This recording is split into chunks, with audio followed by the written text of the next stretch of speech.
Thank you, Pranam to all, and this is my heartily welcome to Professor Chetan Solanki. He has been a good old friend, and I have always been very appreciative of his efforts. Professor Chetan Singh Solanki is a professor at IIT Bombay and having a specialization in solar energy. He has written 8 books and more than 100 research papers in his professional career. Since a few years, he has taken a 11-year journey aboard of a solar bus, and this journey is to continue up to 2030. So basically, he is propagating the concept of energy Swaraj, and he is considered as a solar man of India.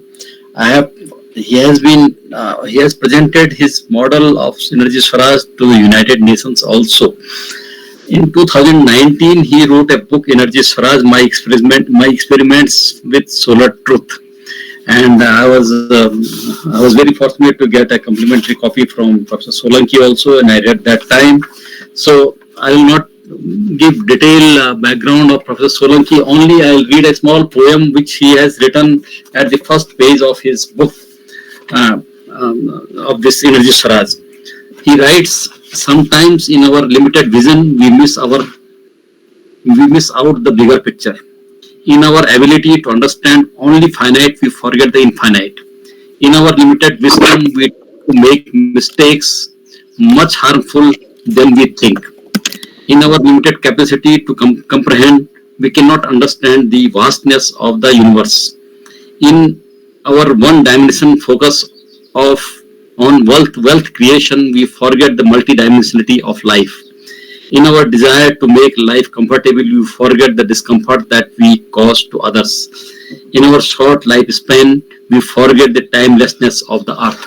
Professor Solanki, this articulates you very well, these lines, and now I request you please start speaking, because this book also ends with a small poem by Jessica Robert.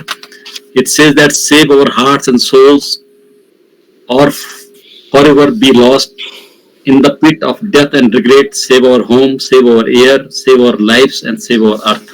So, what more introduction could be relevant than these words which you have already articulated well in your book way back in 2019? And meeting you has always been a pleasure. And I'm very happy to introduce you to this August group. These are the spiritually oriented people working in different facets of life. And at Vivekan Kendra, Kanyakumari, a Vasudha exhibition has also been inaugurated some few months back. And I have also visited this exhibition last month only. A great and fascinating work going on. And we are very happy to listen you and to get your support to this endeavor also. Thank you, Professor Solanki. Now, floor is yours. Thank you. Thank you so much, Dr. Mathani, and happy morning to all of you. Before I start, just tell me how much time I should speak. I mean, what is the time limit? Can I speak? Or yeah, Professor Solanki, it is your wisdom. Generally, we end up at 11:30 or so. So see that how best is there. Leave some time for question answers, because I'm sure that people will certainly like to listen you on these things also. Okay, definitely. Thank you so much. It is important that you should give a timeline to a professor. Otherwise, professors are used to talking, so they can talk for hours. Thank you so much once again for having me. And one warning that I want to give before I start, number one, if you're going to listen to me, I'm sure you're going to change. Your views will change, your perspectives will change on sustainability itself, and the other parameters. So if anybody has any objection to change, so don't listen to me. That's a warning I keep giving. But if you're willing to change, yes, you're most welcome. What I'm going to talk to you today is about the climate change and why I have, left IIT. I'm on unpaid leave from IIT Bombay. In fact, I'm in IIT Bombay today because my leave is getting expired, and I probably have to either join or resign. So that's a question that is there. But why climate change is a serious issue, and why we are failing in recognizing what needs to be done, and we are doing something else. So I'll try to bring you this sense, and then of course we'll have question answer. I am going to share my screen.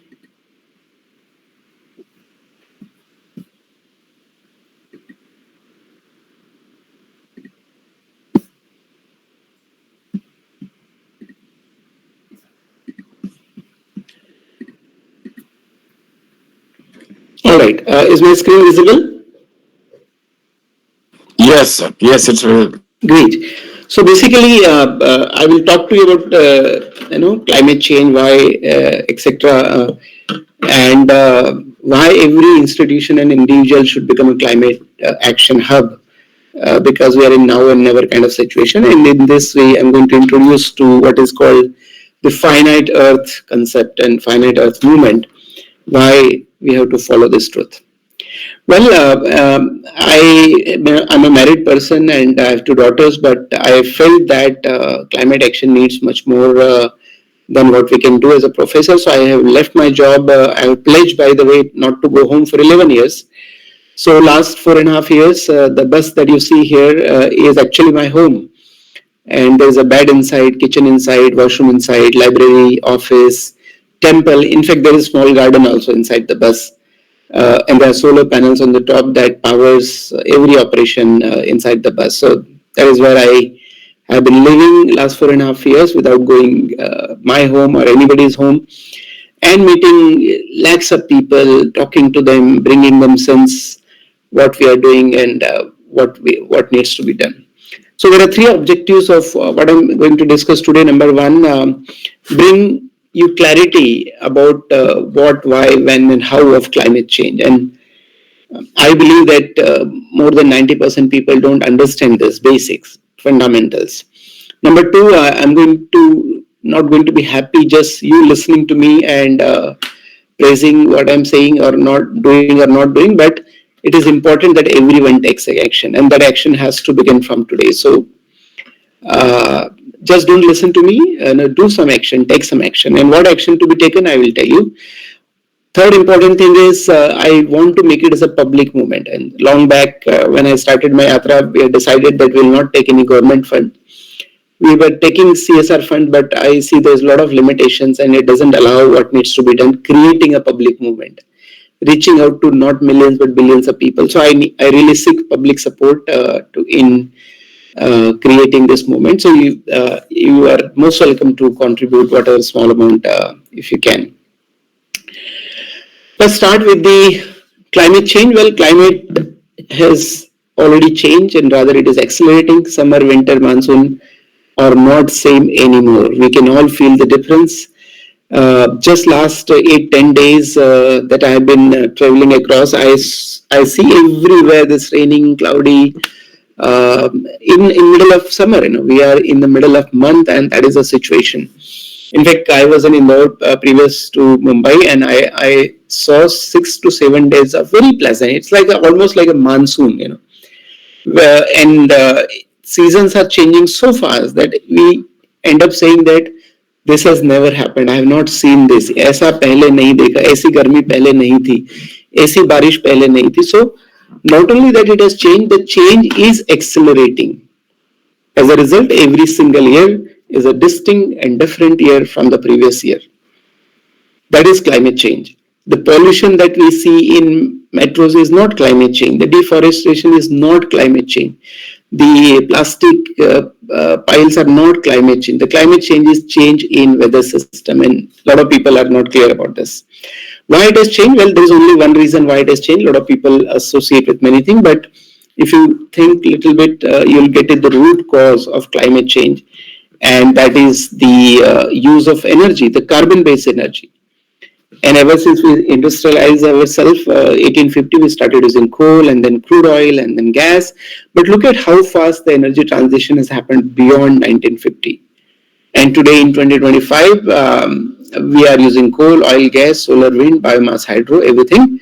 But the coal, oil and gas contributes to almost 80 to 85% of our energy mix, global energy mix, which means that 80 to 85% of activities that we perform in our day-to-day life, we are consuming carbon-based energy. And whenever we use carbon, whenever you burn carbon, whether it is your kitchen or your vehicle or your lights or brushing teeth or wearing clothes, every action, whenever we use energy in one or other form, it results in this equation: carbon plus oxygen equal to carbon dioxide plus energy. And we all are the user of energy. And I keep reminding people that when you are brushing your teeth, actually you are using a lot of energy. We don't realize that brushing teeth is actually a dangerous activity. Why? Because for brushing teeth, you need toothpaste, toothbrush, water, pipe, motor, overheating, cement, concrete, wash basin, ceramic, mirror, taps, electricity, bulb. So many items that we use to perform a single simple activity of our life, lasting for 3-4 minutes, 5 minutes, is brushing your teeth. Imagine each of that item are very energy intensive items. Ceramic, iron, copper, they are all very energy intensive in their manufacturing. So when you use that, you are actually emitting carbon dioxide.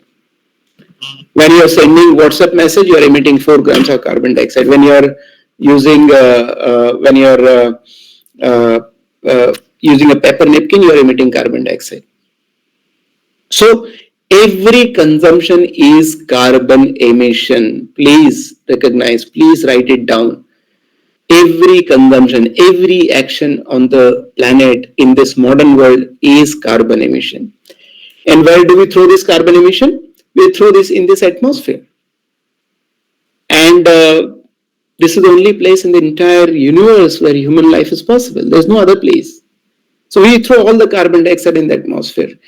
And I keep asking, what is happening to the atmosphere? With our science and technology, is the atmosphere growing? No, it is not growing. It is not growing. So what we have done, we have made atmosphere as our garbage bin. Every garbage that we generate in our day-to-day life, we all end up throwing in the atmosphere. An atmosphere is not growing. It is a garbage bin that is getting filled day by day, every minute of our life. The home, there is a garbage bin sitting at home. What we do, we can empty it, but this garbage bin you can't even empty. It's just getting filled and filled and filled. So that is a problem that humans have not even recognized and realized, that the kind of mess that we generate every single year in our day-to-day life. This carbon dioxide is increasing and it has reached to 430 ppm marks already from 280. That is 53-54% extra carbon dioxide, which means that humans have become so dangerous animal on this planet that they have added 53, they have changed atmosphere by 53%. No other animal on this planet is so dangerous as humans are. The problem is the carbon dioxide is a greenhouse gas. It has a greenhouse effect. What does it do? It heats up the planet, and planet is heating and heating up. It's warming really fast. By 2024 was, by the way, declared as the warmest year in human history. Can you imagine? The Homo sapiens have been there on this planet last 300,000 years. But look at the humans. In just matter of 150 years, what we have done to this planet. There are thresholds of every physical system. And rubber band, when you pull it up and leave it, it will go back to the original state. But when you pull it beyond certain limit, it breaks down. So there is a threshold to every single physical system. Our atmosphere and the ecosystem is also a physical system. It has a threshold. What are the thresholds? Two thresholds, 1.5 degrees centigrade and 2 degrees centigrade. At 1.5 degrees centigrade, the climate change will start to become irreversible, and at 2 degrees centigrade, it will be completely irreversible. What does it mean? It means that beyond 2 degrees centigrade, you will not be able to do anything. Doesn't matter whether you start living, all human beings on this planet start living like a saint, you will not be able to correct climate change. It's an irreversible process. Where we stand today, very close to 1.5 degrees centigrade. It's just 4, 5, 6 years away from now. And 2 degrees centigrade is just 20-25 years away from now. What will happen beyond 2 degrees centigrade? Suffering, more suffering, and greater suffering. That's it. When climate change will become irreversible, there will be more floods, more droughts, more heat waves, more forest fire, more ice melting. Everything will become more and more, and we will switch from thrival mode to survival mode. In our comfort level increases, our health increases, improves, our life expectancy improves, everything becomes better. But you see, last 5-10 years, I think that mode is getting changed to the survival mode. Today, 25% population in the world, struggles to get a drinking water. Can you imagine? In the world, when we are talking about AI and everything, we can't guarantee drinking water to all our fellow brothers and sisters. City like Bangalore, 40% people drinks water through the water tank. This is the current status of the world, and the world seems to be sleeping. They're all busy in their own day-to-day life. Politicians are busy. Policymakers are busy. Professors are busy. Parents are busy. Ask everybody. They're all busy in their own world, not recognizing that by the end of the century, the global temperature will rise to minimum 3 degrees centigrade or up to 6 degrees centigrade. There is a question mark, and I have, Dr. Mathani, I have finished writing another book, which is going to be published by Penguin. And the title of the book is Will Humans Thrive or Survive by 2100? And you know where it is tilting. It is going to be survival mode. So it's unfortunate that we are intelligent. It is unfortunate that we can think. But the stupidity of modern humans is terrible. We are polluting the same water that we are drinking. We are polluting the same air that we are breathing. We are polluting the same soil from which we are only going to eat, grow food and eat. What a stupidity. And then we call ourselves intelligent human species. Well, climate has changed, but it has to be solved. Because we want this only planet where we have to live. There's no other place. There is no other place on this planet where we can live. So we need to do something. What we need to do is what most people don't understand. 99%, I would say, people don't understand that the business as usual approaches of correcting and restoring environmental balance are not proving sufficient. Things are getting back to worse every single year. What is not proving sufficient?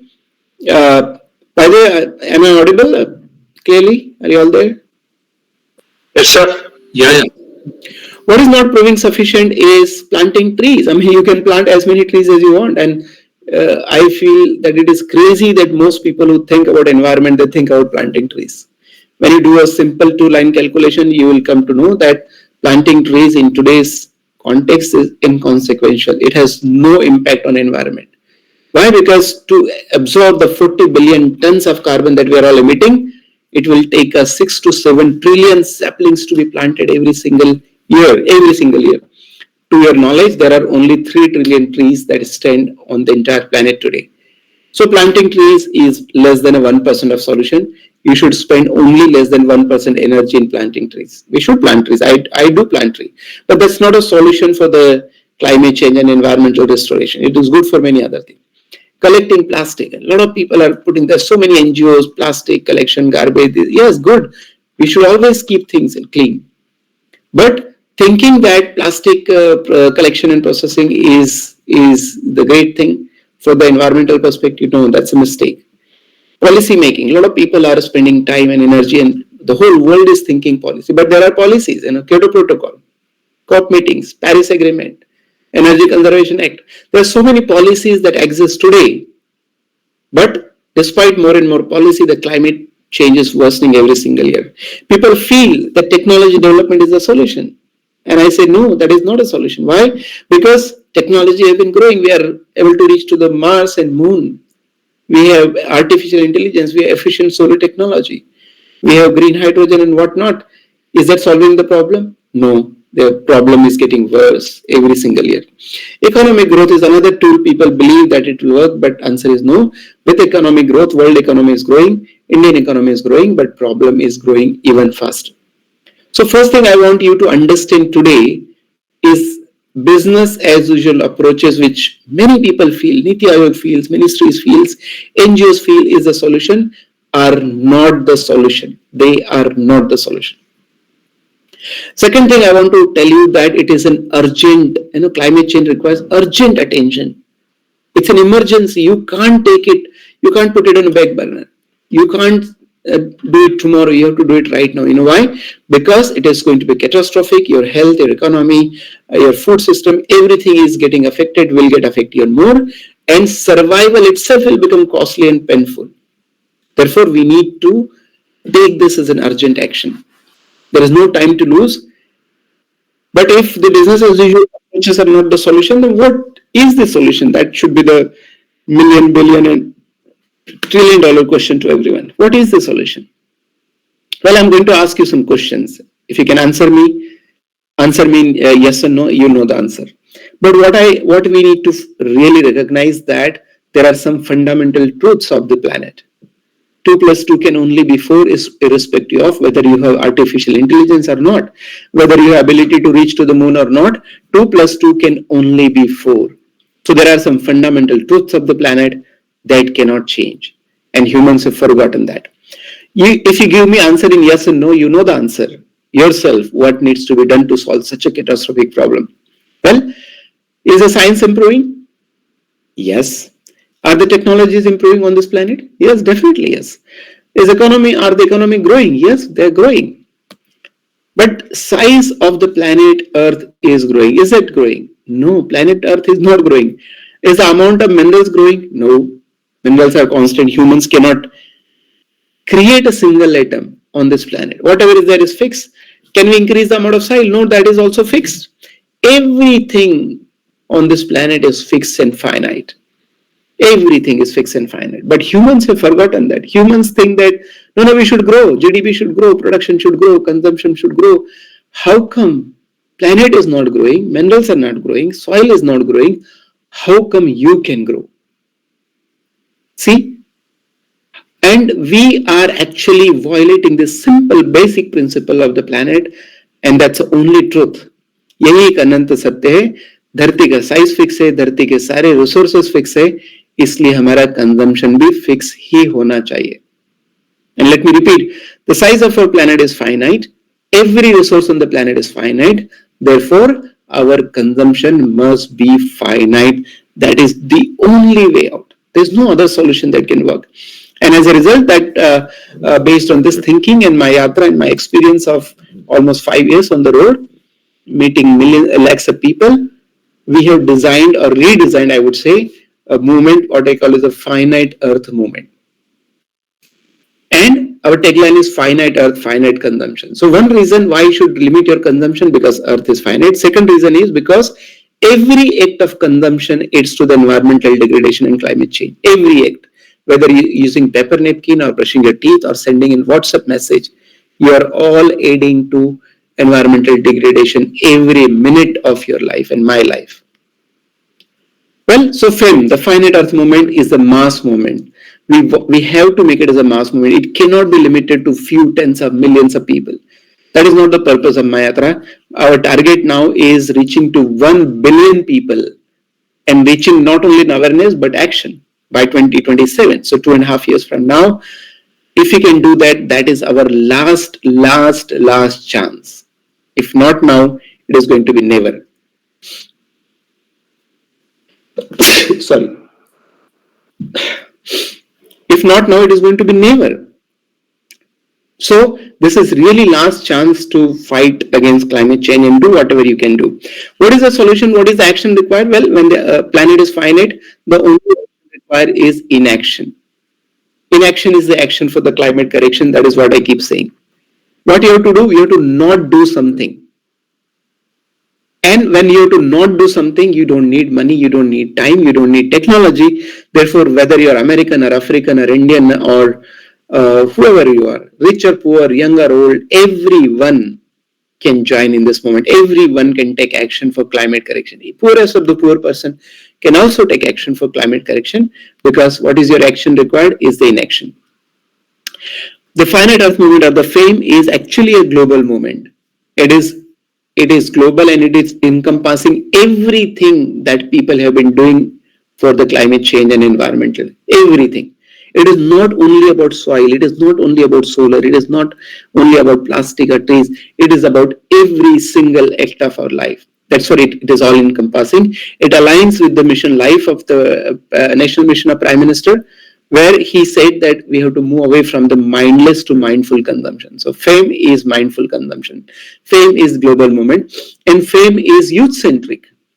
Why youth-centric? Because most of the people who are listening to me today in this podcast, we are all going to die in another 20, 30 years. And I keep saying that it is a poor child who is in school or college today. He has to live on the planet for another 60, 70, 80 years.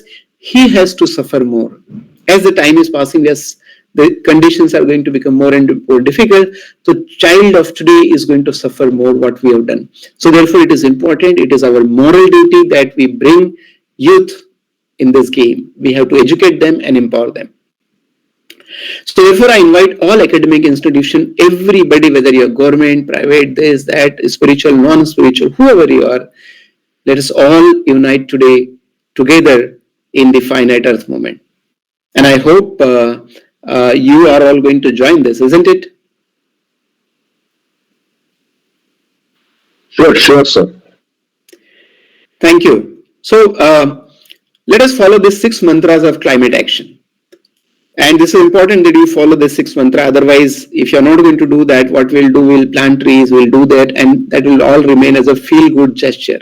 And that is why, despite of tens and thousands of NGOs working in this field, climate change is worsening rather than solving. Why? Because they are not doing the right thing. They are doing the feel-good things. What are the first mantra? Recognize that climate is an urgency. It is an urgent subject. It cannot be done tomorrow.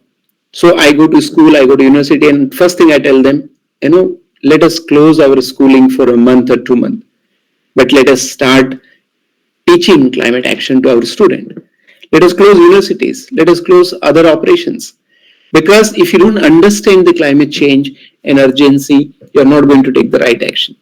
Second thing, recognize that the earth is finite and ever increasing consumption is not possible. So we have to limit our consumption. Third thing is, recognize that every act of consumption is a carbon emission.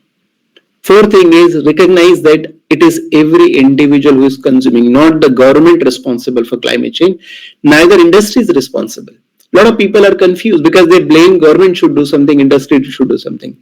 No, the driver of production, consumption, emission, everything is the consumer. It is the consumer who consumes that drives the toothpaste manufacturing. It is the consumer that drives the car manufacturing. So let us realize that I am the one who is consuming and therefore contributing to the climate change. And therefore I cause climate change and therefore I must correct. Fifth, climate correction starts with what is called 2P habits. And I'm going to bring you more details. Follow climate 2P habits and follow AMG for each 2P habit. Avoid, minimize, generate. I'm going to throw some lights on the fifth and sixth part of it in this.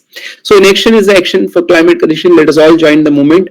What you have to do for joining the movement? You have to follow the 5 climate 2P habits. What is climate 2P habits? Well, 2P is our life divided into 5 categories of consumption. It is not one aspect. It is not only electricity.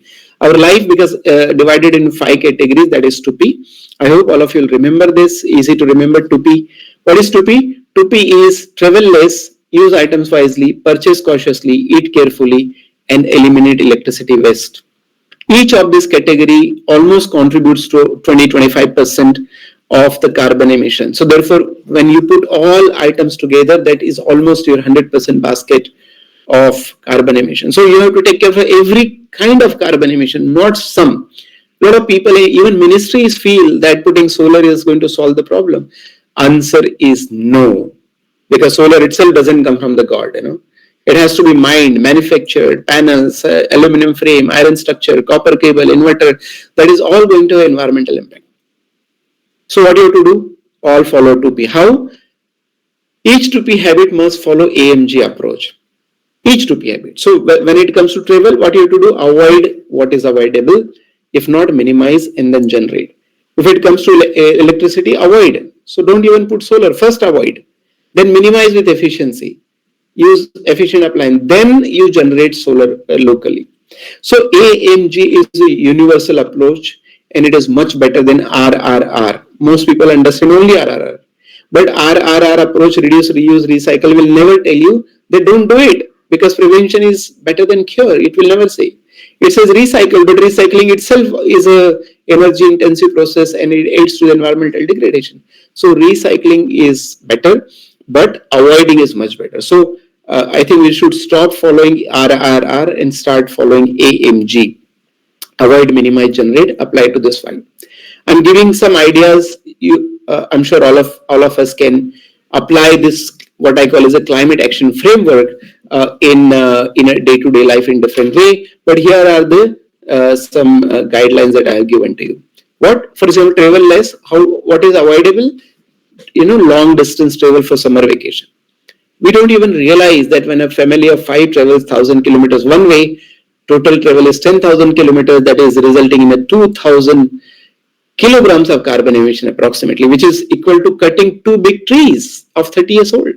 Can you imagine? One summer vacation is cutting 2 big trees. If you cannot avoid long distance in the day-to-day life, minimize the local travel. And you cannot avoid going to office, but what you can do is reduce, let's say, by 2 kilometers every day. You can combine a couple of activities together cautiously, so that you reduce your travel. And for a small travel of 1-2 kilometers for shopping and all, just walk or cycle. So this is how you apply AMG in your day-to-day life. Use items wisely. What you do, avoid any single-use item. Paper napkin, water bottles, paper cups. These are all disasters. We have run the campaign called Paap Ka Pani for plastic bottles, because if you look at the entire value chain, right from the drilling holes and getting the crude oil and processing and getting plastic beads and molding water bottle and filling water bottle, transporting, then discarding water bottle, collecting, 85% of the plastic does not get recycled. It goes to the fields and rivers and oceans that it decomposes over a period of 300 years, 400 years. And then it comes to the microplastic that dissolves in water and food and gets back to the human body again. Isn't it a kind of a sin that for your 10-20 seconds of water requirement, you use a water bottle which has so much of a pre and post processing? Please avoid anything which is single use. Repair before you replace, minimize the consumption, and convert material for some other use, that is locally generated. Purchase cautiously. Every production, as I said, is a lot of energy and chemicals, material goes, so avoid. Every purchase is by the vote to purchase more. For example, when you are purchasing a brand new car, actually you are telling 100 other people to, hello, I have bought this car, you also buy this car. So every purchase is a vote for other people to buy more. Please don't do that. Avoid, if not, sell or share before you buy the new one, and buy locally produced. When it comes to eat carefully. You will be shocked and surprised to know that 25 to 30% of carbon emission is because of the food industry, which means the way we eat food has become dangerous. 25 to 30% coming from food industry. So avoid packaged food, online food, avoid. Minimize, don't waste the food, cook less. Rather, I would say eat also less, because our body does not require a lot of food. Those who are in spiritual world sure understand this more than anybody else. Third, locally produced food. So whatever is regional and seasonal, buy that only. That is how you can guarantee that there are less chemicals in your food if it is a cheap food. So regional and seasonal. Eliminate electricity waste. Well, there are many things at my home. By the way, I'm professor of IIT Bombay, but at my home there's no fridge, there's no geyser, there's no air conditioner, there's no microwave. I stopped ironing my clothes. Why? Because it's not that I cannot afford paying electricity bill, but for each units of electricity produced and consumed, we are emitting 1 kilogram of carbon emission, which is 300 years of life. 300 years. So every action that we take in particular electricity is a very inefficient process. Very inefficient.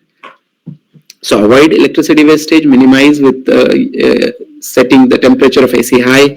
If you want to take bath with the hot water, just bring it to room temperature, that's it.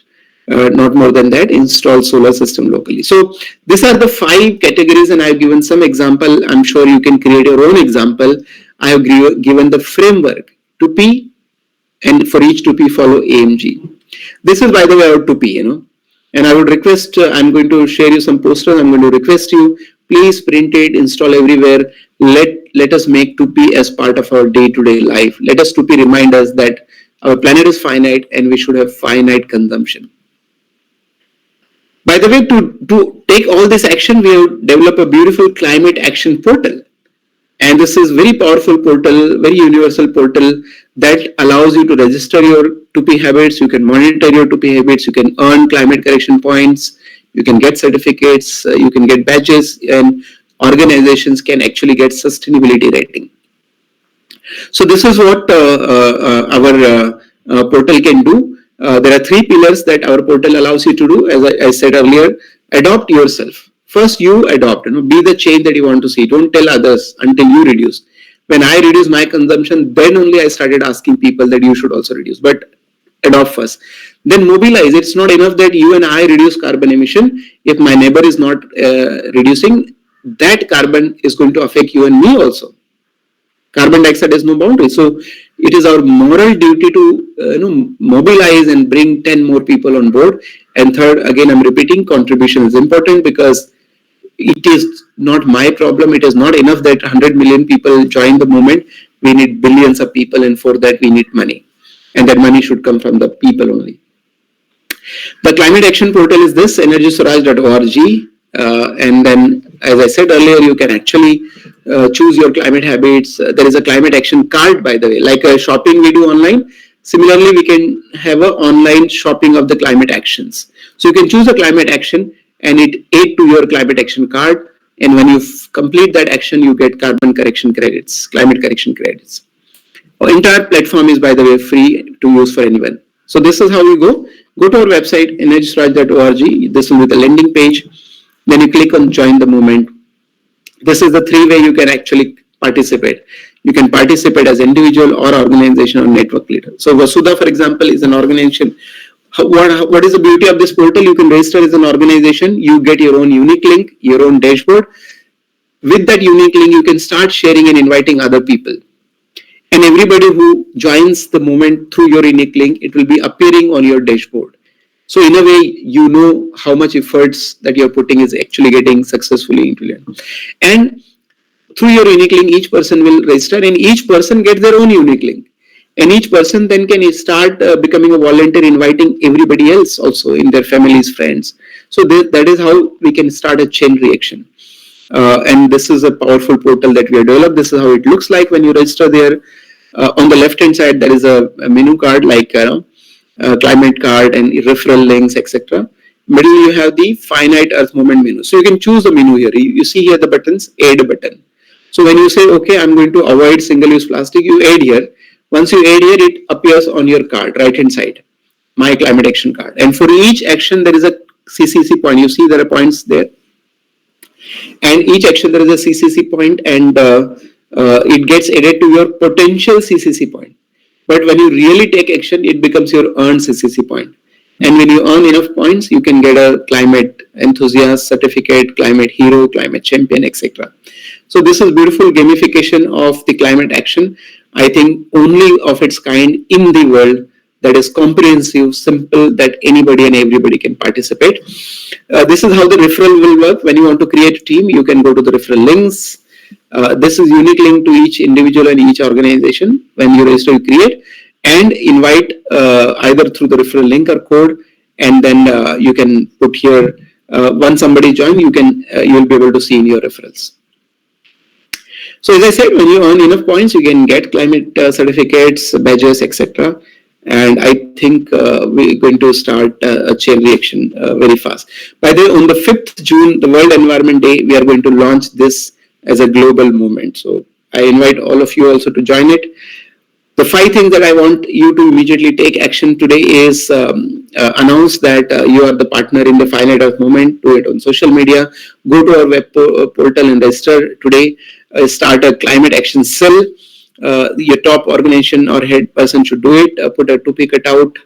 Commit a contribution. All of you can actually contribute something. There is a folder here. I'm going to share a link also. That everything that is required for Finite Earth movement, the FAME, is available here. Posters, guidelines, concept note, 2P climate habit, everything is there. So we have created and we are making it available to everybody to use. So with this, thank you so much for listening to me. I hope all of you become part of the Finite Earth movement. Let us all create a better and beautiful world for ourselves and our future generation. This is the only place we have. This is how you can contribute. I'll leave this for the screen for some time. I want to And thank you so much once again. And uh, I'm open for questions now. Thank you so much.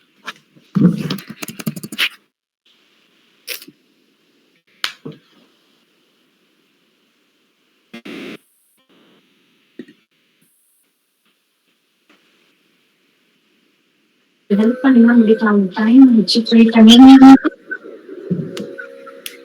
you, thank you, Professor Solanki. It was very good, excellent presentation. May I request respected Madanji to anchor now the question answer session? That will be better. Yeah, thank you, sir. In fact, many things which we have been craving for or aspirations which were there has been well reflected in the presentation. In fact, it's God's gift that we got your presentations. In fact, we were trying to work on a carbon footprint, a calculator, and other things. Now that we see that your movement of Finite Earth movement has given us a very right lead in terms of getting enrolled and getting seeing that how best we could do an AMG part of it in a very innovative way. The thing is, as you rightly startly when you said that, very interestingly, that if you are not willing to change, please don't listen. In fact, that is a very good introduction for all of us. In fact, here we have been striving at Vasudha to bring this transformation as such.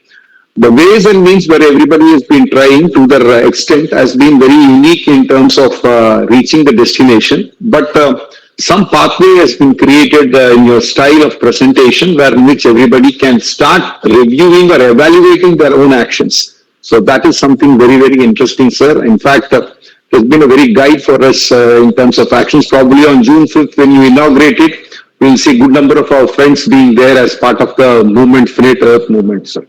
Thank you, sir. One thing is, to start with, before others asking, let me have a question, sir. In fact, we as an individuals, we as a family, we as an working in the institution, and we working as a society. All this four, as you know, that it's interdependent part of it. Even though we understand that the element of influence in our own family has been very negligent or very difficult to take home our own family friends with us, either our children or better offs or whomsoever it is. Or it may result in conflict or it may result to vanaprastha at this point of age in my life. So being this challenge, what sort of a thing which you would recommend? Probably it may be a question of a different order, but just to start with, I am having this question for your consideration, sir. Well, I think a lot of people ask me, how you have convinced your wife and children to allow you for 11 years, kind of thing.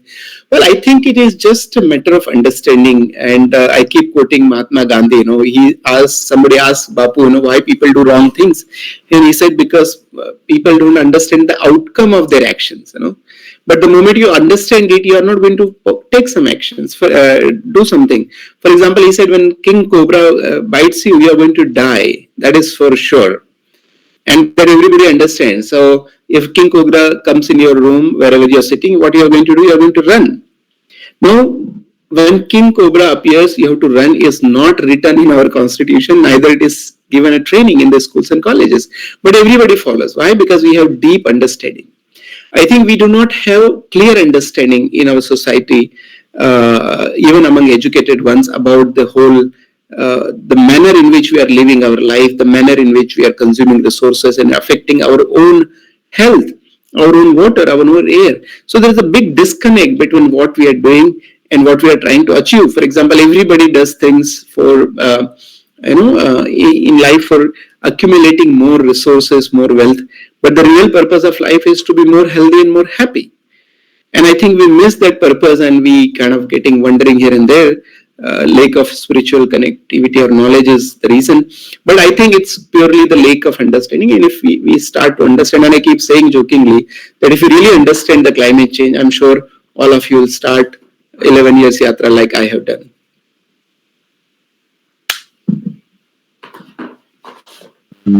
Thank you, sir. Over to the members for reflecting on the presentation and taking it forward.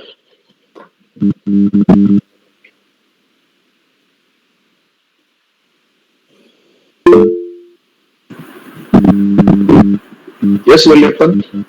Yeah, thank you, Professor Solanki, for this excellent session. So my question is, I mean, say there are some countries who are the biggest consumers, and also they contribute a lot to the climate change. Say, for example, United States.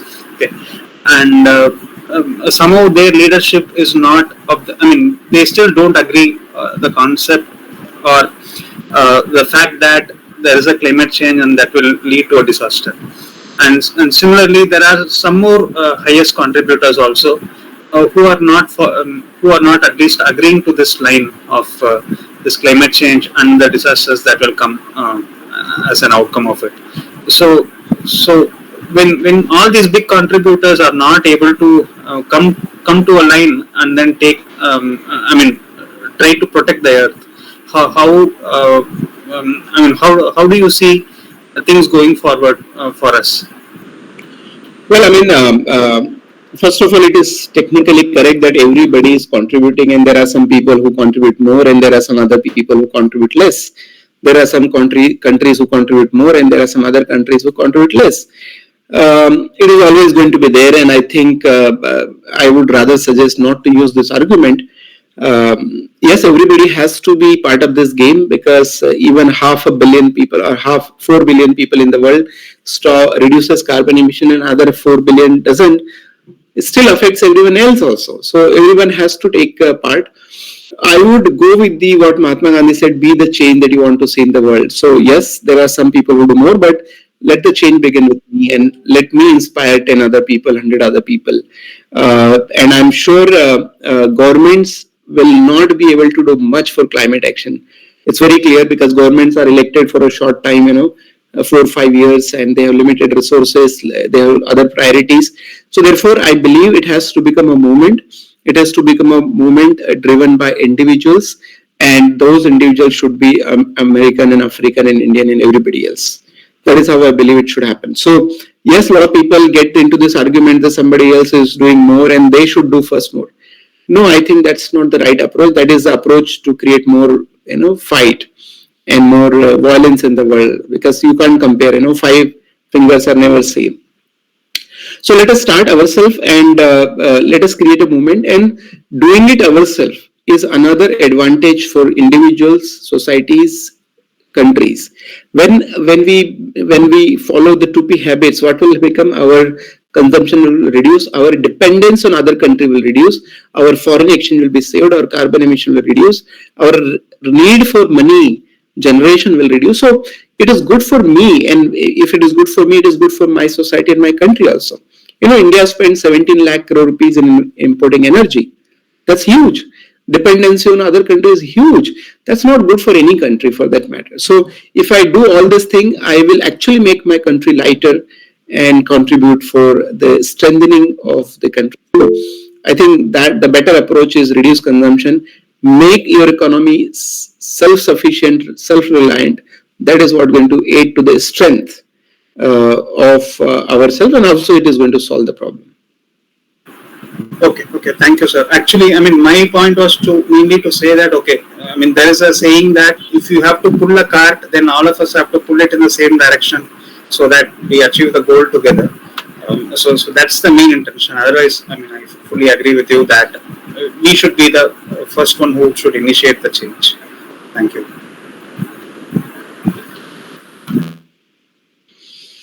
Dr. Methani?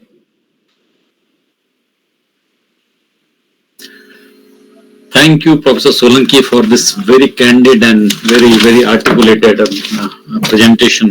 I'm very happy to listen to you after around 6 years in this manner, and my gratitude to you also for accepting the request to speak on this platform.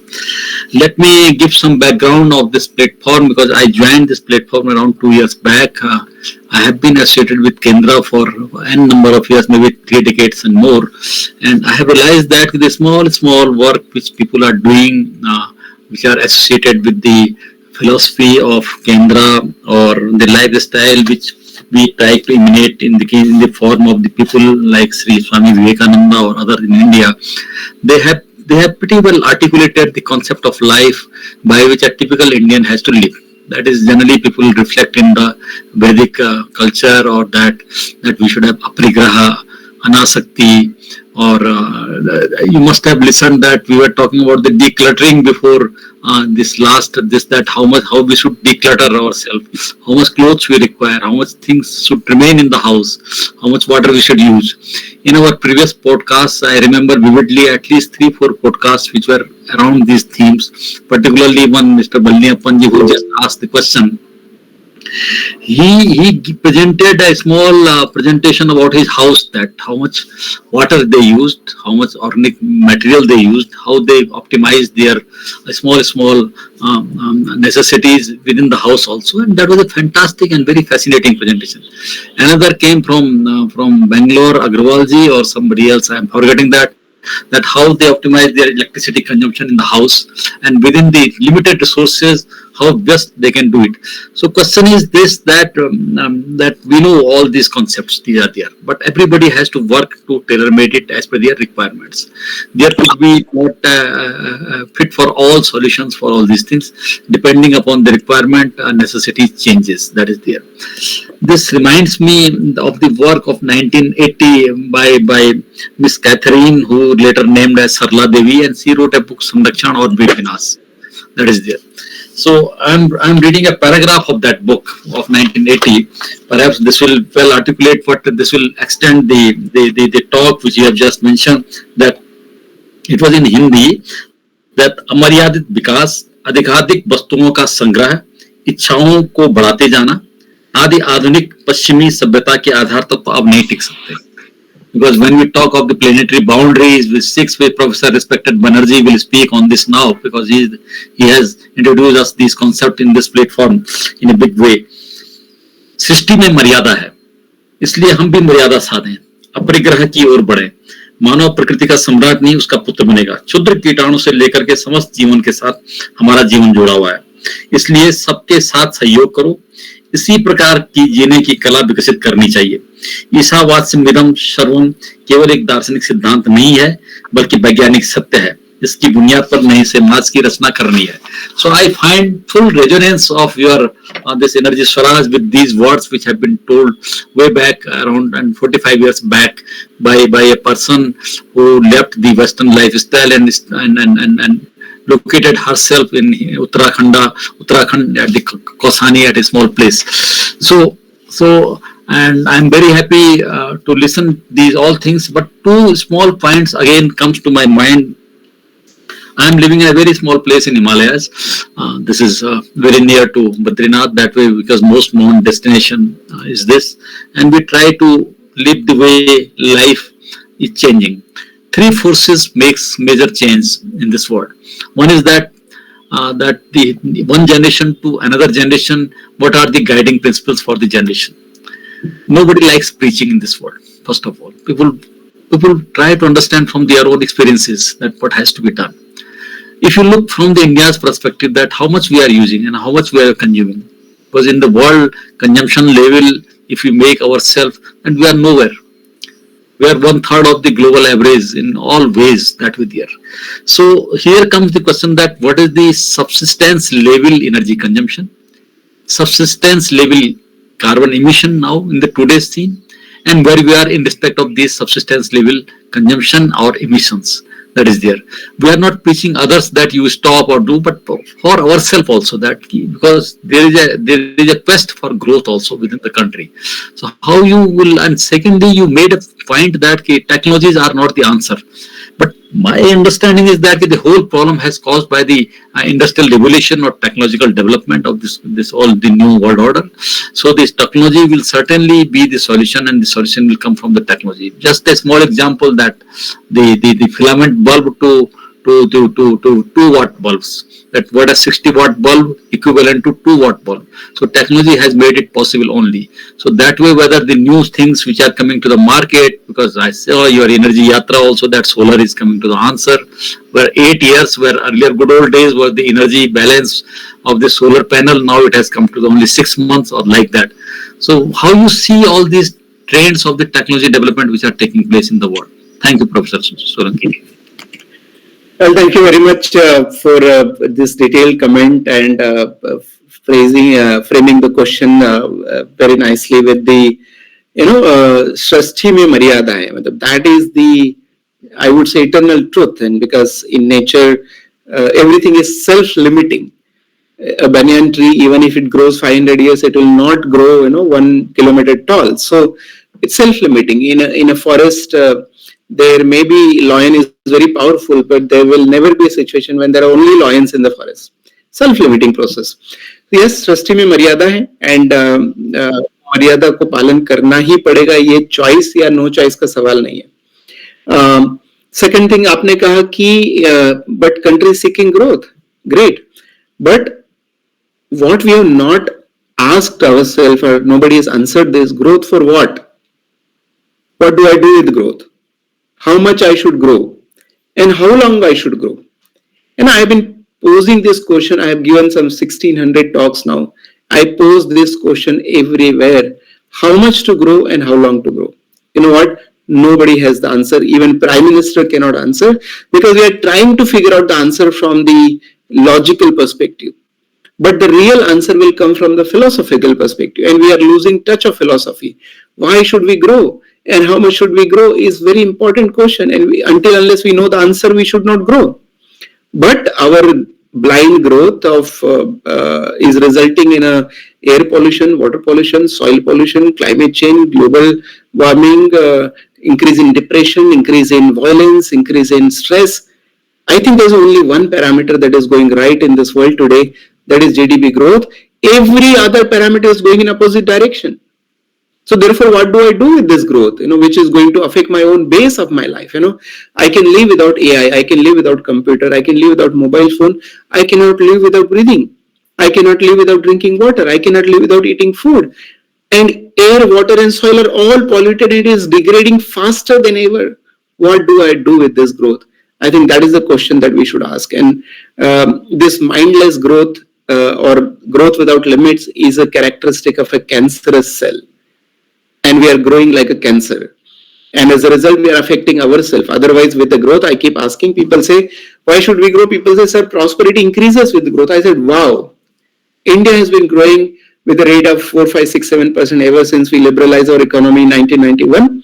And every time when GDP grows by 5%, our prosperity is growing by 5%. It should result in growth and smile by 5%. Is that happening? Our faces should shine more every single year by 5%. No, that's not happening. Rather, depression is growing. Rather, stress is growing. So there is something wrong with this growth model. Not there is something that is terribly wrong with this growth model, which is, we are digging our own graves by doing so. So how much to grow, how long to grow? Let us first figure out that, and then we talk about more growth. Lastly, you mentioned about the technology. Well, I mean, two things let me quote. One is Einstein, a famous scientist. One of his very, very famous quotes, it was something like this. He said, the very same consciousness that has created the problem cannot be used to solve the same problem. And what has created the problem? Our desire to do more, run faster, have bigger building, more comfort and all this. And how are we solving the problem? By doing more technology, more solar, more wind, more this, more that, more EV. No, that is not the answer. You have to get out of this framework and then figure out the solution. You have given example of LED. Let me tell you that how LEDs are not the solution.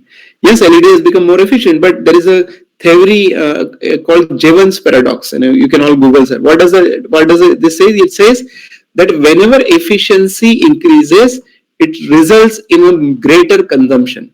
And LED is a great example of that. Yes, LEDs have reduced increases the efficiency, reduce the power consumption.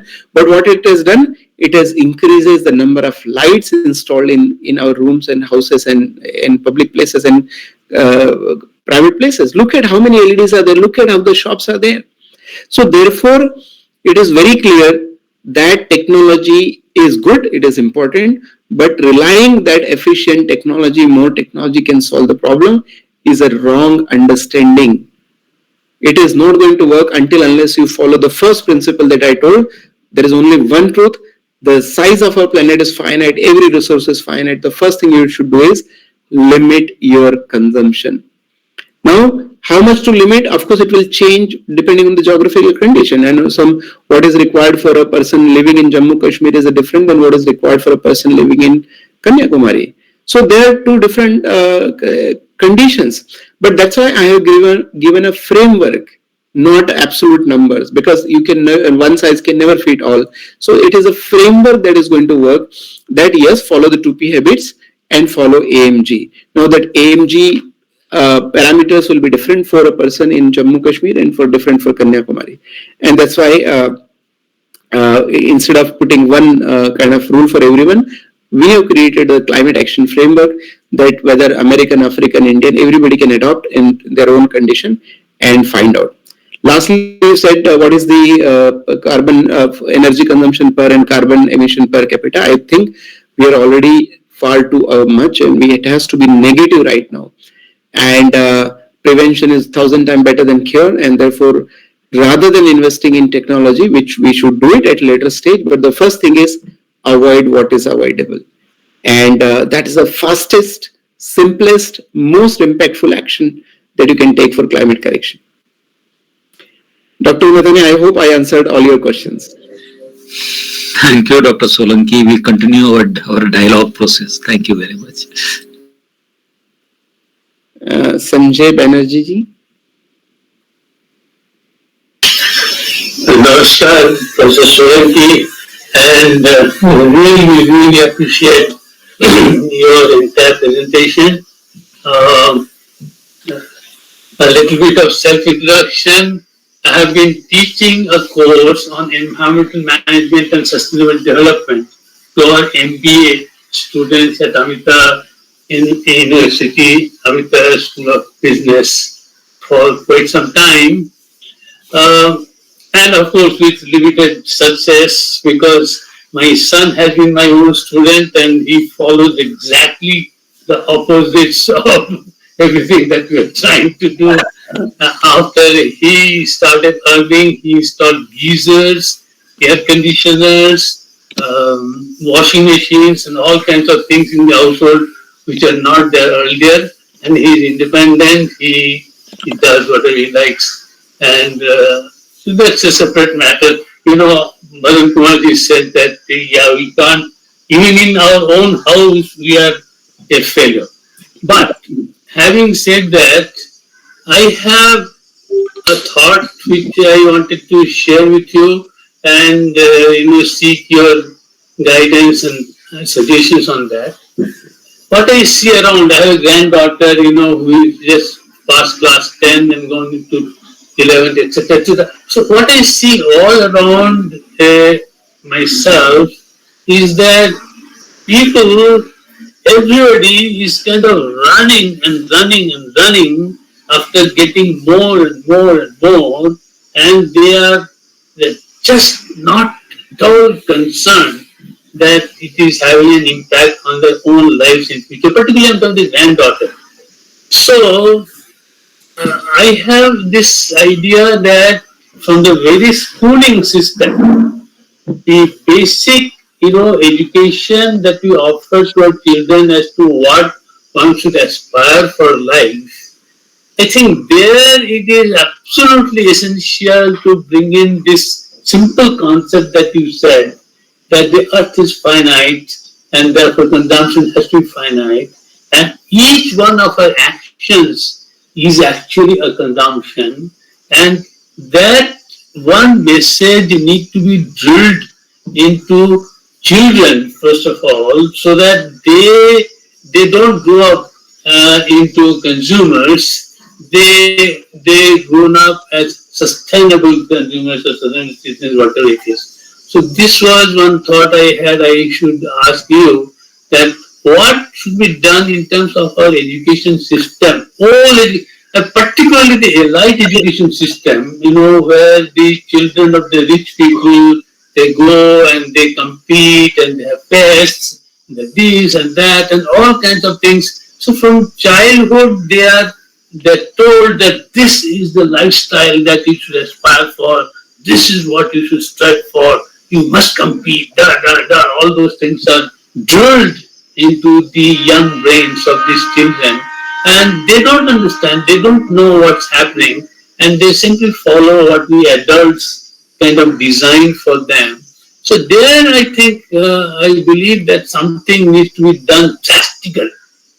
Something drastic needs to be done. Well, What do you think? yeah, thank you very much, and very important point. And this just two messages that you initially told, that Earth is finite and every action, every consumption is a carbon emission. If we can inculcate this two very thoroughly in our day-to-day life, I think we will be good in terms of sustainability. Well, our education systems definitely needs to be changed, but I'm fortunately part of all systems. You know, I was a member of New Education Policy. I'm a member of NAC, NBA, associated with AICT, CBSE. Unfortunately, the system, which is a good design, that is governed by many people, and everybody doesn't see in this frame. And a lot of people feel without understanding, because they don't have a detailed dialogue. They still feel the priority should be growth, and not recognizing growth for what. And therefore, and that is one thing. Second thing, I have realized that the changing the education system, and you said elite education, that is even more difficult. I am professor of IIT Bombay. I know how hard it is to get the same appreciation what I said here. So changing the system is going to be difficult. It is going to be government dependent, time dependent, and therefore my belief is that, because the message is very simple, let us bypass this education system and reach out to the every individual directly, because we don't have time. I told you the timelines for 1.5 degrees centigrade of global warming and 2 degrees centigrade.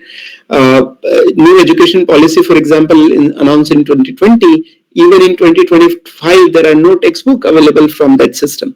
So it is going to take a lot of time, and we don't have time. And that's why I keep stressing again and again, we need to create a public movement where we go beyond logic, where we go beyond the economic decision making, where we go beyond everything and decide only one thing: I have responsibility to let my children live on this planet. And for my children to live on this planet, they need three things. They need pure air to breathe. They need water without filtering to drink, and they need pure chemical-free food. I think these are the three things that every parent has to guarantee their children. And if they are not doing it, they are the disaster for their own children. And we are a disaster for our own children. And I keep saying, by the way, everywhere, कि आपके बच्चों को मेरे साथ 1 घंटा छोड़ दो, सिर्फ 1 घंटा, और आपके बच्चों को जब रियलाइज होगा कि मेरे पेरेंट्स ने, जिन्होंने पिछले 30-40 साल जीवन जिया, उन्होंने धरती की क्या 12 बचाई है, आपको घर से निकाल देंगे. So I think we don't have time, and let us just teach it in a normal conversation. Yes, it is good to bring them in curriculum, but we're running short of time. Yeah, thank you very much for your thoughts. So, taking it one step a little bit further, is it possible in your finite earth movement to create a special section for the teachers of schools in primary and secondary levels, and those teachers are specifically approached, and like you are saying, outreach 1:10, but I believe that 10 that I approach, if one of them at least is a teacher, and then I'm able to convince a teacher that, look, this is what you need to teach to your students, or you try to do it, that may be a little more effective than simply going 1:10, etc., etc. So targeting particularly primary and secondary school teachers, is that possible, and can that be That's a really great point, and I've taken a note of it. I'm going to stick in front of my wall, train the teachers. I think that's a very good point, and I'm in talks with the NCERT, and they are developing new books and curriculum, and I'm trying to somehow insert these 2-3 simple points in the textbooks at all levels. And they have some 90 lakh teachers, they told me last time. So yes, that's a very good point, and I have taken note of it, and we are going to put a significant time and energy in teaching the teachers. Thank you very much. Thank you, Dr. Solanki, for agreeing to our request with a very short time. I hope in your yatra you will again come to Kanyakumari. Last time we couldn't entertain you properly, so this time we will take care of you. Please do come again. So thank you very much. And whether I come or not, or whenever I come, is doesn't matter much. But as I said and requested in the very beginning, from today, let us start taking climate action, and what we need to do is inaction. So for every single thing that you're doing in your life, think before you do it whether it is avoidable. Believe me, that is the best contribution that you can make without needing any technology or money or anything. So thank you so much. Thanks to Dr. Mathani for giving me this opportunity to interact with all of you people, and I'm sure people like you are already inclined and committed for the cause. Will take finite Earth movement forward and become the volunteer and the champion of it from today itself, because we don't have time. Thank you so much. Thanks a lot.